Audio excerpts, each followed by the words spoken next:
बिस्मिल्लाहिर्रहमानिर्रहीम। अस्सलाम वालेकुम। Dear viewers, welcome to my YouTube channel. इस वीडियो में मैं बोर्ड के एग्ज़ाम्स के अंदर पेपरों की रीचेकिंग के हवाले से बात करूँगा। रीचेकिंग के लिए कब तक अप्लाई किया जा सकता है, इसका क्या तरीका है, फ़ीस कितनी होगी और इसमें क्या कुछ किया जाता है, रीचेकिंग का क्या तरीक़ाकार होगा और उसी के साथ साथ ये रीचेकिंग करवानी चाहिए कि नहीं करवानी चाहिए। वीडियो की तरफ बढ़ने से पहले आप लोगों से रिक्वेस्ट है कि अगर आप इस चैनल पर नए हैं तो प्लीज़ सब्सक्राइब कीजिएगा, ताकि आप लोगों को इस तरह की फ़्रेश और तफसील वाली वीडियोस, मालूमात वाली वीडियोस आपको बर वक्त मिलती रहें। बढ़ते हैं जी। जैसा कि आप लोगों को पता है कि recently part 2 board exams part 2 यानी सेकेंड ईयर का रिज़ल्ट आया है। तो रिज़ल्ट में बहुत सारे बच्चे जहाँ अच्छे नंबरों के साथ जो है वो पास हो जाते हैं, वहीं कुछ ऐसे बच्चे भी होते हैं जिनको लगता है कि उनके नंबर जैसा उनका पेपर हुआ था उस हिसाब से उनके नंबर नहीं लगे, बल्कि कम लगे हैं। तो इस परेशानी में वो रीचेकिंग के ऑप्शन को सिलेक्ट करते हैं, यानी वो चाह रहे होते हैं कि वो अपना पेपर रीचेक करवाएं, ताकि उनके जो शक व शुबात हैं पेपरों में नंबर लगने के हवाले से वो दूर हो सकें। इस हवाले से बोर्ड की तरफ से भी सहूलत मैसर है कि बच्चे जो है वो एक मखसूस दौरानिए के अंदर रीचेकिंग के लिए अप्लाई करके अपने पेपर्स को जो है वो देख सकते हैं, लेकिन शर्त यह है कि उसके लिए मखसूस फ़ीस भी अदा करनी होती है। अच्छा, तो चलते हैं आगे। कब तक रीचेकिंग के लिए अप्लाई किया जा सकता है?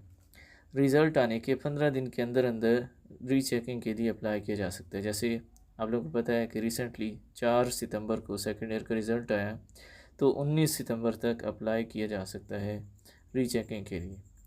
इसके अलावा अगर हम देखें तरीके की बात करें, यानी अप्लाई करने का जो तरीका है वो क्या है, तो उसमें सबसे पहले आप लोगों को बोर्ड की वेबसाइट पर जाना होगा। बोर्ड की वेबसाइट पर जाके आप लोगों को रीचेकिंग फ़ॉर्म डाउनलोड करना होगा, उसी के साथ चालान फ़ॉर्म भी मौजूद होगा।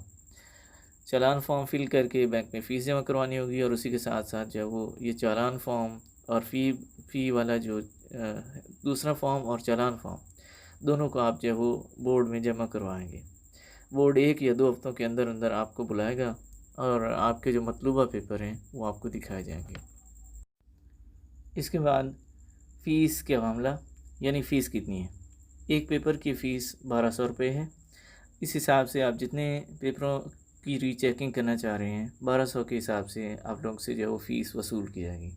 यानी अगर आप एक पेपर चेक करना चाह रहे हैं तो 1200, 2 पेपर की चेकिंग करना चाह रहे हैं तो 2400, और इसी तरह ये आगे नंबर ऑफ़ पेपर यानी पेपरों की तादाद के हिसाब से बढ़ती रहेगी।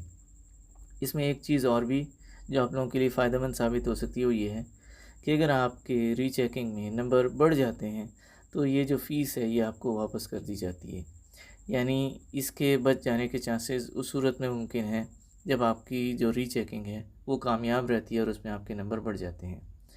आगे बढ़ते हैं कि रीचेकिंग में देखा क्या जाता है।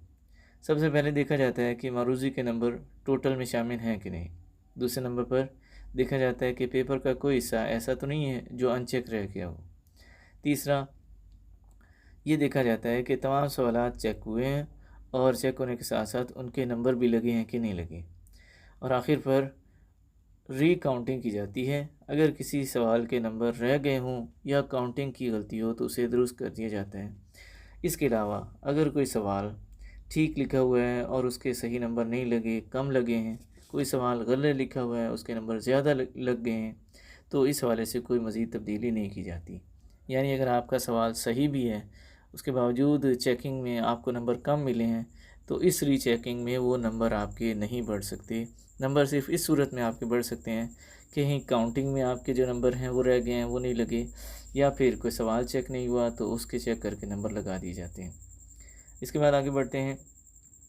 अब ये देखना होगा कि आप लोग जो है वो क्या आपको ये रीचेकिंग सिलेक्ट करनी चाहिए कि नहीं, यानी रीचेकिंग के ऑप्शन की तरफ जाना चाहिए कि नहीं जाना चाहिए।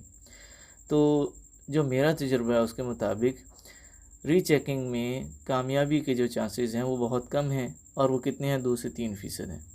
एक अंदाजे के मुताबिक सिर्फ़ और सिर्फ 2 से 3% रीचेकिंग ही कामयाब देखी गई है। बाकी सारे जो केसेस हैं वो नाकाम होते हैं, और इसमें अगर देखा जाए तो 100 में से 2 से 3 बच्चे ही जो है वो कामयाब रीचेकिंग करवा पाते हैं, वरना बाकी सभी बच्चों की रीचेकिंग जो है वो नाकाम रहती है। इस हवाले से अब आप लोगों को देखना होगा कि आपका जो पेपर है वो आपने किस हवाले से अटैम्प्ट किया था। अगर आपको मैक्सिमम श्योरिटी है कि आपका नंबर जो है वो ज़्यादा होने चाहिए थे, नहीं है, तो फिर आप जो है ये रीचेकिंग का ऑप्शन अवेल करें, वरना वक्त और पैसा दोनों ज़ाया होने से अपने आप को बचा सकते हैं।